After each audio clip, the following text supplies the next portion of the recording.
যারা দায়িত্বশীল আছেন, যারা সমাজপতি, যারা পরিবারের প্রধান আছেন, যাদের অধীনে কন্যা আছে, বোন আছে, তাদের প্রতি বলি, আপনার ছোট ভাই আছে, আপনার ছোট সন্তান আছে, বিবাহ উপযুক্ত হয়ে গেছে, আপনি তাদেরকে বেশি দিন রাখবেন না, তাদেরকে পোক্ত করবেন না, বেসন বানাবেন না, তাদেরকে উপযুক্ত সময় আসলে বিবাহ দিয়ে দেবেন, ইনশাআল্লাহ বলেন।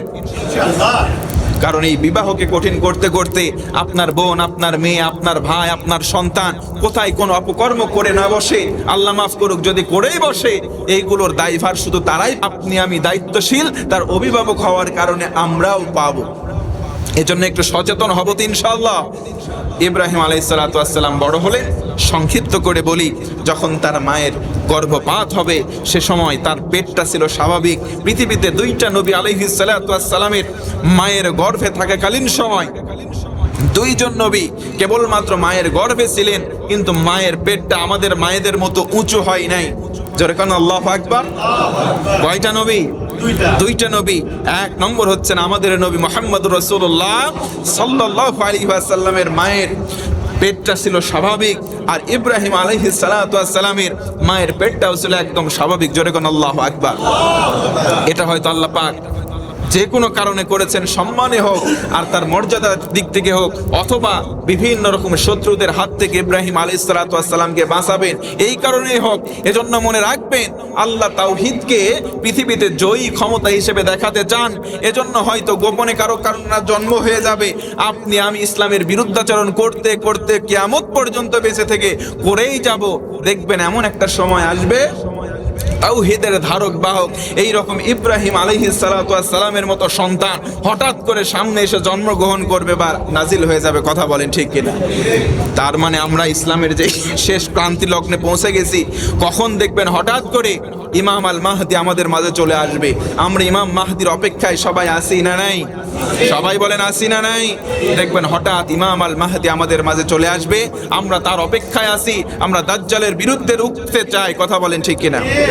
ইব্রাহিম আলাইহিস সালাতু ওয়াস সালাম ভূমিষ্ঠ হলেন, তার মা চিন্তা করলেন, বাড়িতে যদি জন্ম দেই তাহলে তো বাহিনী আছে, এসে ধরে নিয়ে যাবে, ছেলে হলে তো হত্যা করবে।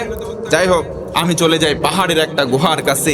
তিনি বাড়ি থেকে একটু আড়ালে একটা পাহাড়ের গুহায় গেলেন। সেখানে কোনো রকম দায়ী লাগে নাই, কোনো রকম সাহায্যকারী লাগে নাই।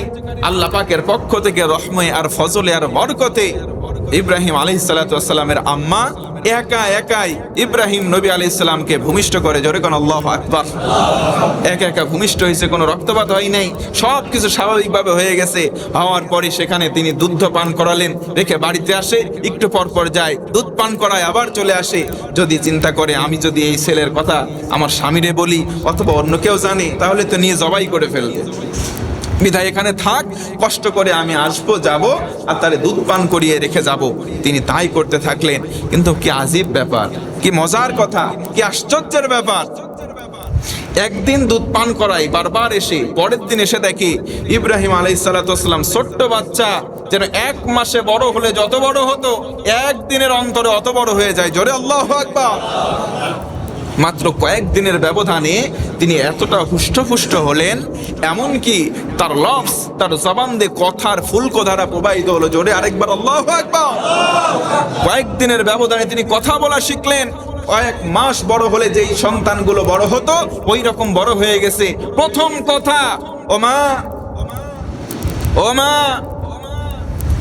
বলো তো, আমি জানতে চাই ওই যে বড় বড় দেখা যায়, এটার নাম কি? মা বলে, এটার নাম তো খেজুর গাছ, এইটার নাম ওই গাছ, এইটার নাম সেই গাছ। আবার তখন ছোট্ট সন্তান জিজ্ঞেস করে, মা ওই যে দেখা যাচ্ছে 4 পা দিয়ে হেঁটে হেঁটে বেড়াই, এটার নাম কি? মা বলে, এটার নাম দুম্বা, এটার নাম গরু, এটার নাম বকরি। সবগুলো শিক্ষা দেয়। সুবহানাল্লাহ পড়েন। বিরক্ত হচ্ছেন? বিরক্ত হন? ছোট্ট বালক কথা বলা শিখছে, এগুলো প্রশ্ন করতেই পারে। আমাদের সন্তানগুলো কিন্তু বারবার প্রশ্ন করে, বাবা এটা কি, মা এটা কি? আপনি আমি মাঝে মধ্যে বিরক্ত হয়ে যায়, বেশি ঘ্যান করিস না তো, চুপ থাক। এগুলো করবেন না। তাদের খাসলাত হচ্ছে বারবার বলা, আপনার আমারও দায়িত্ব হচ্ছে বারবার তাদেরকে শিক্ষা দেওয়া। কি ইনশাআল্লাহ পড়েন? করবেন তো ইনশাআল্লাহ? আমার ছোট্ট মেয়েটা কথা বলা শিখছে তো, দুই ভাইয়ের সঙ্গে যখন খেলা করে বারবার তাদেরকে প্রশ্ন করে, তারা যখন বিরক্ত হয়ে যায় এসে বাবা অথবা মা অথবা দাদা অথবা দাদির কাছে এসে বারবার আবার জিজ্ঞেস করে এটা কি সেটা কি। আমরাও মাঝে মধ্যে বিরক্ত হই, কিন্তু এই বিরক্ত হওয়া যাবে না, তাদের সঙ্গেও কোমল এবং নম্র আচরণ করে আমরা সঠিকটা শিক্ষা দেব ইনশাআল্লাহ। ইব্রাহিম আলাইহিস সালাতু ওয়াস সালাম বললেন, মা এইগুলো যে দেখা যাচ্ছে এটার নাম যদি এই হয় এটার নাম সেই হয়, ফার্স্ট আমার কোশ্চেন, মা এগুলোর রব কে? জোরে আওয়াজ করে বলেন তো আল্লাহু আকবার। দেখছেন প্রথম প্রশ্ন। এজন্য যারা ট্যালেন্ট হবে, যারা বুদ্ধিমত্তা সম্পন্ন হবে, ছোটবেলা থেকে তাদের প্রশ্ন হবে কিন্তু উল্টাপাল্টা। তাদের প্রশ্নই হবে তীক্ষ্ণ বিচক্ষণ, যেই প্রশ্নের উত্তর আমি আপনি হয়তো মাঝে মধ্যে জানবো না। ইব্রাহিম আলাইহিস সালাতু ওয়াস সালাম ছোট বালক, আমাদের প্রশ্ন হলে আমরা বলতাম যে এটা গরু না, এটা হাম্বা, এটা ব্যাগ, এটার নাম টিকটিকি, এটার নাম সুসু হাঁস, এরকম শিক্ষা দিতাম। কিন্তু ছোট্ট বালক আসলে যারা হবে না ধারালো খুরালো, যাদের তীক্ষ্ণতা হবে তারা ছোটবেলা থেকেই তীক্ষ্ণ এবং একবারে ঝাঁঝালো। কথা বলেন ঠিক কিনা? ইব্রাহিম আলাইহিস সালাতু ওয়াস সালাম বললেন, মা সব কিছু ঠিক আছে, আমি প্রথম জানতে চাই এইগুলোর রবের নাম কি? জোরে কোন আল্লাহু আকবার। মা আশ্চর্যিত হয়ে বলে, বাবারে এগুলোর রব বা মালিক সেগুলো তার নাম হচ্ছে আজর, যে তোমার বাবা। দ্বিতীয় প্রশ্ন, মা ভালো কথা, এগুলোর মালিক বা রব যদি আমার বাবা হয়, আমি জানতে চাই মা বলো তো আমার বাবার রবের নাম কি? জোরে বলুন আল্লাহু আকবার। প্রশ্ন দেখছেন কত দূর গেছে? এইবার তখন মা একটু নড়ে চড়ে বসছে, কি রে বাবা বলে কি? তোর বাবার আবার রব, যেহেতু নমরুদের অধীনে তোর বাবা চাকরি করে, তোর বাবার রবের নাম হচ্ছে নমরুদ। জোরে আরেকবার আল্লাহু আকবার। ইব্রাহিম আলাইহিস সালামের সুযোগ পাইছি, মা এইবার জায়গায় আসছে, এবার বলো তো নমরুদের রবের নাম কি? জোরে আরেকবার আল্লাহু আকবার। নমরুদের রব কে? মা তখন অ্যাস্টনিশ হতভম্ব হয়ে গেছে, মুখটা চেপে ধরছে, বাবারে খবরদার এই কথা আর বলিস না, এই কথা আর বলিস না। আনা রব্বুকুমুল আ'লা, যেই নমরুদ নিজেই রব দাবি করে, তুই যদি প্রশ্ন করিস তার রব কে, তোর কল্লা থাকবে? জোরে বলেন থাকবে? বাবারে এই কথা বলিস না, এই কথা বলার মতো সমাজ নাই, পরিস্থিতি ভালো না, দেশ দুনিয়ার পরিস্থিতি ভালো না, খবরদার তাওহীদের পক্ষে তার বিপক্ষে বলিস না, তার বিপক্ষে বললেই তোর কল্লা কাটা যাবে, আর না হয় তোর জেলে ভরা হবে, না হয় তোর জরিমানা করা হবে, না হয় তোর ফাঁসি দেওয়া হবে। এই কথা বলা যাবে না, তার বিপক্ষে কোনো কথাই বলা যাবে না। সে গদিতে আছে, গদি বাঁচানোর জন্য সে যা ইচ্ছা তাই করতেছে। মা তো ঠিকই বুঝছে, ছেলেরে বলতেছে, বাবারে মুখ চেপে ধরে, বাবা খবরদার, দেশ দশের পরিস্থিতি ভালো না, এলাকার পরিস্থিতি ভালো না, এই সমস্ত কথা তুমি আর বইলো। নাসর বান্দা যারা তাওহীদপন্থী হবে, ছোটবেলা থেকে তাদের জীবনের মায়া করে না, ছোটবেলা থেকে তাদের জীবনের কোনো পরোয়া নেই। ইব্রাহিম আলাইহিস সালাম ছোটবেলায় চিন্তা করলেন, আহারে আমি তো আমার প্রশ্নের উত্তর পেলাম না। তিনি সেখান থেকে একটু নির্জনে পাহাড়ের কাছে চলে গেলেন, সেখানে চারিদিকে তাকায়, খুঁজতে থাকে আমার রব কোথায়, আমার রব কোথায়, আমার রব কোথায়। কোথাও সে রবের কোনো অস্তিত্ব না পেয়ে হঠাৎ করে দেখতে পায়, আহারে এই তো বুঝি আমার রব পেয়ে গেছি। দেখা যায় রাত্রিবেলা ছোট্ট ছোট্ট তারা মিটি মিটি আলো দেয়। জোরে কোন সুবহানাল্লাহ। তারা দেখে চিন্তা করে, এই তো মিটি মিটি আলো দেয় ছোট্ট ছোট্ট তারা, এটাই আমার রব। কিছুক্ষণ পর দেখে, কি ব্যাপার, তারা তো তারাই আছে, অনেক বড় আলো দিচ্ছে, তার নাম হচ্ছে চাঁদ, আহা মনে হয় এটাই আমার রব। তখন রাত্রিবেলা দেখতে দেখতে তার রাত কেটে যায়। যখন সুবহে সাদিক হয়, সকাল হয়, সকালের আভা কাটিয়ে যখন সূর্য আলো দিতে শুরু করে, কিছুক্ষণ পর সূর্যের আলো ব্রাইট থেকে ব্রাইটেস্ট, যখন চিন্তা করলো, কি রে রাত্রে তারার থেকে চাঁদের আলো বেশি, চাঁদের আলো থেকে সকালের সূর্যের আলো বেশি, দ্বিপ্রহরে এসে দেখি সূর্যের আলোটাও অনেক বেশি, আমার আর বুঝতে বাকি নাই, এই সূর্যই আমার রব। চিন্তা করতে করতে রবকে খুঁজতেছে। তাওহীদপন্থী যারা হয় তারা রবকে খোঁজে, খুঁজতে খুঁজতে হঠাৎ বিকেল হয়ে গেল, সানশাইন ইজ ডাউনিং, যখন ডাউন হয়ে গেল একবারে গোধূলি লগ্নে, কি ব্যাপার, আমি না আমার রবকে দেখলাম দুপুরবেলা কত সুন্দর আলো দিচ্ছে, সন্ধ্যা ঘনিয়ে আসছে, আরে এই তো দেখি আমার রব তার নিজের অস্তিত্ব, নিজের গতি, নিজের আলোই হারায় ফেলতেছে। যখন এইভাবে করতে করতে সন্ধ্যা ঘনিয়ে আসলো, সূর্যের অস্তিত্ব যখন বিলীন হয়ে গেল, একেবারে মুখটা হতভম্ব হয়ে ইব্রাহিম আলাইহিস সালাতু ওয়াস সালাম ছোট্ট মানুষ তখন বললেন, না, যে জিনিস ডুবে যায়, যে জিনিসের আলো কমে যায়, যেই জিনিসের অস্তিত্ব টিকে থাকে না, সেই জিনিস আমি ইব্রাহিমের রব হতে পারে। ইন্নী ওয়াজ্জাহতু ওয়াজহিয়া লিল্লাযী ফাতারাস সামাওয়াতি ওয়াল আরদ হানিফান ওয়া মা আনা মিনাল মুশরিকিন। ওই মুহূর্তে তিনি কথা বলেছিলেন, না, দুনিয়ার কেউ নয়, আমি এক আল্লাহর দিকে মুতাওয়াজ্জা হচ্ছি। জোরে বলুন আল্লাহু আকবার। তাওহীদ পন্থী যদি হতে হয়, ইব্রাহিম নবীর মতোই আমাদেরকে হতে হবে। ইব্রাহিম আলাইহিস সালাতু ওয়াস সালামের আকীদা এবং বিশ্বাস কেমন ছিল? ইব্রাহিম আলাইহিস সালাতু ওয়াস সালামের আকীদা এবং বিশ্বাস ছিল, তিনি বিশ্বাস করতেন সৃষ্টিকর্তা একমাত্র হেদায়েত বা পথ দেখানোর মালিক, আর আমাদের সৃষ্টিকর্তাকে এটা সবাই জোরে বলেন কে? তো আমাদের জাতির পিতা যেই চিন্তা চেতনা বিশ্বাস আকীদা লালন করেছিলেন, আমরা কি তার বিপরীত কোনো আকীদা লালন করতে পারি? তার মানে আমরা এই কথা দ্ব্যর্থহীন কণ্ঠে ঐক্যমত ভাবে বলতে পারি, আমাদের জাতির পিতা ইব্রাহিম আলাইহিস সালাতু ওয়াস সালাম যেই চিন্তা চেতনা এবং ধ্যান ধারণা এবং বিশ্বাস আকীদা পোষণ করেছিলেন, আমরা তার সন্তান হিসেবে ওই একই আকীদা পোষণ করব। এক নম্বর, তিনি বলেছিলেন হেদায়েতের একমাত্র মালিক কে? আরো জোরে।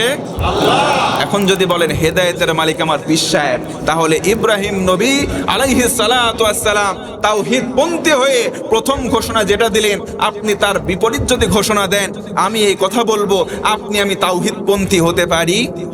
জোরে বলেন, হতে পারে? তাহলে এক নম্বর আমাদের চিন্তা চেতনায় থাকবে আমাদের হেদায়েত দেওয়ার মালিককে। আল্লাযী খলাকানি ফাহুয়া ইয়াহদিন, তিনি বলেছিলেন যিনি আমারে সৃষ্টি করেছেন তিনি আমারে পথ দেখান। জোরে কোন সুবহানাল্লাহ। দুই নম্বর, আল্লাহ প্রকাশ্য এবং অপ্রকাশ্য সব জানেন, এই বিশ্বাস বা আকীদা পোষণ করেছিলেন আমাদের জাতির পিতা ইব্রাহিম আলাইহিস সালাম। তাহলে আমরাও এই কথা বলবো, প্রকাশ্য এবং গোপনে যা জ্ঞান আছে সব জানে কে? আরো জোরে বলেন। আল্লাহ তাআলা বলেন, রব্বানা ইন্নাকা তা'লামু মা নুখফি, যা কিছু গোপন আছে সেই গোপন জ্ঞান আল্লাহ জানে, এমন কি যেটা ইউজহার প্রকাশিত সেই জ্ঞানও জানে কে? আল্লাহ। তিন নম্বর, ইব্রাহিম আলাইহিস সালাম আকীদা পোষণ করেছিলেন। তিন নম্বর হলো ইব্রাহিম আলাইহিস সালাম বলেছিলেন একমাত্র খাওয়ানো এবং পান করানোর দায়িত্ব কার? সবাই জোরে বলেন কার? পৃথিবীতে মানুষ আপনারে খাওয়াইতে পারে না। অনেকে একটু হাসির ছলে আমরা মাঝে মধ্যে বলি খাদ্যমন্ত্রী আমাদের বউ, তার মানে তারা রান্না করে। এগুলো যদি রসিকতা করে বলেন ঠিক আছে, কিন্তু খাদ্যের যে দায় এবং দায়িত্ব, পানাহারের যে দায়িত্ব টোটালি মেইনটেইন করতে পারেন একজন রব, তিনি কে? আল্লাহ পাক। তিনি ইব্রাহিম আলাইহিস সালাম এই ধারণা পোষণ করেছিলেন। আল্লাহ তাআলা কোরআনে বলেন, ওয়াল্লাযী হুয়া ইউতঈমুনি ওয়া ইয়াসকিন, তিনি তো সেই সত্তা, সেই সত্তার দায়িত্ব হচ্ছে আমাকে পান করানো, আমাকে খাওয়া। বাইরে কি বৃষ্টি হচ্ছে? বাইরে বৃষ্টি হচ্ছে? একটু উঁচু গলায় পড়েন তো আলহামদুলিল্লাহ। আর একবার বলেন আলহামদুলিল্লাহ। আজকে মসজিদে ঢোকার পরে প্রথম দোয়াই আমার ছিল, আল্লাহ এই গরম, এই বছরের শ্রেষ্ঠ গরম আমার মনে হচ্ছে, আল্লাহ তোমার কাছে বলি, আমি ঢুকেই আজকে দোয়া করেছি, আল্লাহ একটু রহমতের বৃষ্টি দাও। ধরে কোন আলহামদুলিল্লাহ। আমার সুজন ভাই আমার সাথে আসে, আমার সফর সাথী, এসে বলতেছিলেন যে ভাই হয়তো আজকে আপনার দোয়াটা কবুল হয়ে যাচ্ছে। তো কবুল হয়ে গেছে, আরেকবার বলেন না আলহামদুলিল্লাহ। চারিদিকে না বিশ্বাস, এতটা গরম, আজকে সকালে আমার চোখ দিয়ে পানি বের হয়ে গেছে। আমি গোসল করতেছি সরাসরি পানি, ঠান্ডা পানি দিয়ে গোসল করে যখন গাটা মুছতেছি একদিক দিয়ে, আরেক দিক দিয়ে ঘেমে যাচ্ছে। চিন্তা করেন আপনাদের অবস্থা কি তাই হয়েছে? আমি সঙ্গে সঙ্গে চোখ দিয়ে পানি বের হয়ে গেছে। আমি ভাবছি হয়তো রাত্রে একটা বিষয় টেনশন করছি। আমি সত্যি মনে মনে ভাবছি আমার কি প্রেশার বাড়লো নাকি, আমার নিজের চিন্তা কি প্রেশার বেড়ে গেল নাকি। ওখান থেকে বের হয়ে চাচতো ভাইয়ের সাথে দেখা, বলতেছে ভাইয়া আজকে খুব গরম। আমি বললাম গরম কি তোমারও লাগতেছে নাকি? বলে গরম সবার লাগতেছে। রাস্তায় বের হয়ে যতজনকে জিজ্ঞেস করি দেখি সবার অবস্থা কাহিল। আজকে এই যে অবস্থা, গরমের মধ্য দিয়ে আল্লাহ পাক রহমতের একটু বাড়ি ধারা দিচ্ছেন, আমরা খুশি। আরেকবার আলহামদুলিল্লাহ। ইব্রাহিম আলাইহিসসালামের আকীদা এবং বিশ্বাস ছিল কয়েকটা। তার মধ্যে তিনি বলতেন যে একমাত্র রোগ থেকে মুক্তি দিতে পারেন যিনি, তিনি কে? তাহলে আমরা তার সন্তান, আমরাও বিশ্বাস করব রোগ মুক্তি বা শেফা দিতে পারেন কে? আল্লাহ বাদে দুনিয়ায় কোনো ডাক্তার কাউরে শেফা দিতে পারে? ডাক্তার ওসিলা মাত্র, একটা ওসিলা মাত্র মাধ্যম। সে চেষ্টা করবে, কিন্তু ওই ঔষধের কার্যকারিতা যদি বন্ধ করে দেয় আল্লাহ, ঔষধ যদি 1000 পাওয়ারের আপনি খান, কাজ হবে না। সুতরাং প্রত্যেক সময় ঔষধ সেবনের সময় আমরা তাওয়াক্কুল করব কার প্রতি? আল্লাহর প্রতি। আল্লাহ তাআলা ওয়াইদা, কোরআনে বলেন ওয়াইদা মারিদতু ফাহুয়া ইয়াশফিন, যখন আমি অসুস্থ হই। ইব্রাহিম আলাইহিস সালামের আকীদা বা বিশ্বাস, তিনি বলেন এই আকীদা লালন করেন, যখন আমি অসুস্থ হই আমারে শেফা দেয় কেউ না, শেফা দেয় কে? আল্লাহ। এরপরে ইব্রাহিম আলাইহিস সালাম 1 2 3 4 5 নম্বর আকীদা পোষণ করেন। তিনি বলেন একমাত্র বান্দার পাপ যিনি মাফ করতে পারেন তিনি কে? আল্লাহ পাক। আমরাও এই আকীদা পোষণ করব ইনশাআল্লাহ। আল্লাহ তাআলা বলেন ওয়াল্লাযী আতমা আন ইয়াগফিরনি, আমারে ক্ষমা করতে পারে একজনই সত্তা। আর জোরে বলেন কে? আল্লাহ। তারপরে 6 নম্বর, একমাত্র মৃত্যু এবং জীবন দান করতে পারেন। এই আকীদা বা বিশ্বাসগুলো কিন্তু ইব্রাহিম আলাইহিসসালামের কনসেপ্ট। আমরা যারা তার সন্তান, অবশ্যই আমাদেরও এই ধারণা, এই থিওরি, এই আকীদা, এই বিশ্বাসগুলো লালন করতে হবে, মানতে হবে এবং বিশ্বাস করতে হবে ইয়াকিনের সাথে ইনশাআল্লাহ। বলেন আল্লাহ তাআলা বলেন ওয়াল্লাযী ইউমিতুনি সুম্মা ইউহয়িন, যিনি একবার মরণ দেয় তিনিই তো আবার জীবন দেয়, আর যিনি মরণ দেয় আবার জীবন দেয় আরেকবার বলেন না তিনি কে? আল্লাহ। তারপরে তার আকীদা হচ্ছে অন্তর বিশুদ্ধ করে পরকালে যিনি পার করতে পারেন, বান্দারে মাফ করে পরকালে যিনি পার করতে পারেন, অর্থাৎ বিপদ আপদ মুসিবত থেকে, জাহান্নামী থেকে বাঁচায় জান্নাতে যিনি বানাইতে পারেন তিনি আল্লাহ। এরপরে তার আকীদা বা বিশ্বাস হচ্ছে একমাত্র সর্বশেষ, যে পৃথিবীতে যত মঙ্গল, কল্যাণ, অকল্যাণ, পৃথিবীতে যা কিছু হয় সব কিছুর একচ্ছত্র মালিকানা কে? মালিকানা কার হাতে? টোটালি। এই যে আকীদাগুলো তিনি পোষণ করেছেন, আমরাও পোষণ করব ইনশাআল্লাহ। পড়েন আর জোরে পড়েন ইনশাআল্লাহ। এই যে আমরা জিলহজ মাসে প্রবেশ করব, আজকে হয়তো চাঁদ উঠবে, তো জিলহজ মাসে যখন প্রবেশ করবই, এই জিলহজ মাসের প্রথম 10 দিন আমরা কিছু আমলের সঙ্গে থাকবো ইনশাআল্লাহ। বলেন যারা এই যে কোরবানি দিবেন, অনেকের এই যে নখ, দাড়ি, গোঁফ, অবাঞ্ছিত লোমগুলো আছে, আজকের এই সন্ধ্যার আগে কেটে ফেলবেন। অনেকে কেটে ফেলেছেন আলহামদুলিল্লাহ জুমার আগে। যারা এখনো জানেন না হয়তো, তারা আজকে গিয়ে যদি সুযোগ থাকে এই কাজটা আজকে সন্ধ্যার আগে করে ফেলবেন। একবারে কোরবানির পরে আবার কাটবেন, তাহলে এর মাধ্যমে অনেক ফজিলত আল্লাহ পাকের পক্ষ থেকে আমরা পাবো। 2 নম্বর, আমরা জিলহজ মাসের যে প্রথম 9টা দিন আছে, অর্থাৎ 10ম দিনে তো আমরা কোরবানি দিব, ওই দিনে রোজা রাখা হারাম। কোরবানির দিনে রোজা রাখা কি হারাম? কোরবানির দিন, ওই ঈদের দিন রোজা রাখা কি হারাম? ওই দিনে রোজা রাখা যাবে না। তার 8 দিন পর্যন্ত আমরা টানা 9 দিনই নফল সিয়াম পালন করতে পারি। এই সিয়ামের অনেক ফজিলত আছে, জোরে কোন সুবহানাল্লাহ। 3, বেশি বেশি নফল ইবাদত করা। কারণ নবীজি আমার একটি হাদিসের মধ্যে বলেন যে এই আরাফা, এই 9 দিন, এই 10ম দিন সহ এই 10 দিনের মর্যাদা এবং বরকত কত রয়েছে এটা নির্দিষ্ট করা নাই। তার মানে আল্লাহ এই কয়দিন, অর্থাৎ এই প্রথম 10 দিনে রহমতের যে দরজা আছে সবার জন্য একবারে খুলে দেয়, উন্মুক্ত করে দেয়। অঝরভাবে বান্দার প্রতি রহমতের বাড়িধারা আসতে থাকে, জোরে কোন সুবহানাল্লাহ। এজন্য বেশি বেশি নফল ইবাদত করব। 4 নম্বর, আমরা আন্তরিকভাবে তওবা করব। আমরা জীবনে যে পাপগুলো করেছি এই পাপগুলো ছেড়ে দিয়ে আমরা তওবা করব খালেস ভাবে। তওবা করব কার দিকে? আল্লাহর দিকে ফিরবো, অন্যের দিকে ফিরলে হবে না, আল্লাহর দিকে আমরা ফিরবো। সমস্ত পাপাচার ছেড়ে দিয়ে পুণ্যের পথ ধরবো ইনশাআল্লাহ। 5 নম্বর, আমরা বেশি বেশি আল্লাহর জিকির করব। জিকিরের 4টি শব্দ নবীজির হাদিস থেকে আমরা পাই। তাসবির 4টি শব্দ, জোরে বলেন কয়টা? এক নম্বর সুবহানাল্লাহ, এক নম্বর, দুই নম্বর আলহামদুলিল্লাহ, দুই নম্বর, তিন নম্বর আল্লাহু আকবার, চার নম্বর লা ইলাহা ইল্লাল্লাহ। এই চারটা তাসবির বেশি বেশি জিকির করব। এছাড়া অন্য যেগুলো আপনি পারেন সেগুলোই পড়েন। তবে নবীজি বুখারী ও মুসলিম মুত্তাফাকুন আলাইহির হাদিস, কিয়ামতের দিন বান্দার আমল নামার নেকের যে পাল্লা হবে, এই চারটার চাইতে অন্য কোনো তাসবিহ বেশি ভারী হবে না। তার মানে এই চারটাই বেশি ভারী হবে। সুবহানাল্লাহ। এরপরে আপনি বেশি বেশি সামর্থ্য থাকলে আপনি ওমরায় যান, সামর্থ্য থাকলে অবশ্যই হজ করবেন। 7 নম্বর, যদি আপনার সামর্থ্য থাকে অবশ্যই কোরবানি দিতে হবে। প্রশ্ন আসে আমাদের কাছে, হুজুর কোরবানি কি 7 ভাগে দেওয়া জায়েজ আছে? প্রশ্ন আসে আমাদের কাছে, অনেকে আজকেও প্রশ্ন করছেন, হুজুর একটা গরুতে 7 ভাগ দেওয়া জায়েজ আছে?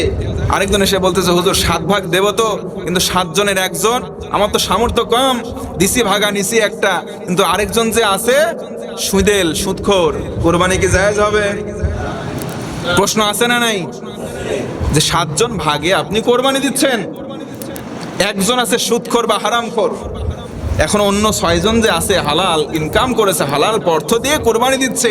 প্রশ্ন করে আমাদের কাছে, হুজুর এই কোরবানি কি জায়েজ হবে কি হালাল হবে? আমি প্রথম আপনাকে বলবো, আপনি একটু দাঁড়ান। আপনার সামর্থ্য কয় হাজার টাকা? ধরলাম 10,000 টাকা। একটা ভাগ নিতে কি 10,000-এর কমে তো আর হয় না, হয়? একটু কথা বলেন, হয়? সাধারণত হয় না। তো 10,000 টাকায় আপনি ভাগে না দিয়ে আপনি একটা 10,000 টাকাতে বকরি কেনেন, একটা ছাগল কেনেন, ছাগল কিনে নিজে নিজে দেন। মনের ভিতরে যদি এত কনফিউশন থাকে, সর্বপ্রথম এটার সলিউশন হচ্ছে আপনি নিজে একটা বকরি কেনেন। দাঁত উঠছে এমন একটা বকরি কেনেন 10-12 হাজার টাকা দিয়ে, আপনি নিজে একটা একটা কোরবানি দেন। এতে তো আর কোনো কনফিউশন থাকে? জোরে বলেন, থাকে? আপনি এই কাজটা করেন। এখনো তারপরেও যারা প্রশ্ন করে, আমি স্পষ্ট করছি, একটু মনোযোগ বাড়ান। কেউ যদি 7 ভাগে কোরবানি দেয়, 7 জনের মধ্যে একজনের অর্থ যদি অবৈধভাবেও হয়, হারাম ইনকামের হয়, 7 জনের কোরবানির মধ্যে কার কোরবানি কবুল হবে এটা আমরা কেউ বলতে পারবো না। কবুল হবে কে, কারটা বলতে পারেন কে? আমরা কেউ বলতে পারবো না। তবে কোরআন এবং হাদিসের মূল কথা হচ্ছে, একজনের বোঝা আল্লাহ অন্যের উপরে বোঝা হিসেবে চাপিয়ে দেন না। আল্লাহ এতটা বেইনসাফি নয়। এজন্য মনে রাখবেন, কোরবানি আপনারটা আপনার অন্তরের সঙ্গে, আপনার খুলুসিয়াত ঠিক, তো আপনার কোরবানি কবুল হবে ইনশাআল্লাহ। আর যদি আপনার ওই যে 7 জনের ভিতরে একজন আছে হারামখোর, ওই হারাম ইনকামের অর্থ ওর মধ্যে থাকলে যে আপনার কোরবানিতে ব্যাঘাত ঘটবে, আল্লাহ এতটা বেইনসাফি নয়। তবে আপনি চিন্তা করবেন এবং চেষ্টা করবেন ওই রকম ভাগেতে কোরবানি না দিয়ে একা একা কোরবানি দেওয়ার চেষ্টা করবেন সামর্থ্য অনুযায়ী, ইনশাআল্লাহ বলেন। আমার মন বলছে বিষয়টা ক্লিয়ার? ক্লিয়ার? তার মানে 7 জন একটা ভাগে আপনি দিলেন, একজন হারাম ইনকাম আছে, এই 6 জনেরটা কবুল হবে না এইরকম সরাসরি ফতোয়া নাই, বরং এই 6 জনেরটা কবুল হবে কিনা আল্লাহ সবচাইতে ভালো জানে। আর আল্লাহ কোরআন এবং হাদিসের নির্দেশের মূল কথা হচ্ছে, এই একজনের পাপের ভার 6 জনকে আল্লাহ দেবে না, আল্লাহ দেবে না। এজন্য আমরা, তবে উত্তম কাজ হচ্ছে, এই দিক দিয়ে আমরা ওই যে পানি বাঁধে না রাস্তায়, এই দিক দিয়ে শহরে যাওয়া যায়, আবার এই দিক দিয়ে চাঁদমারি হয়েও স্টেডিয়ামের পাশ দিয়েও শহরে যাওয়া যায়।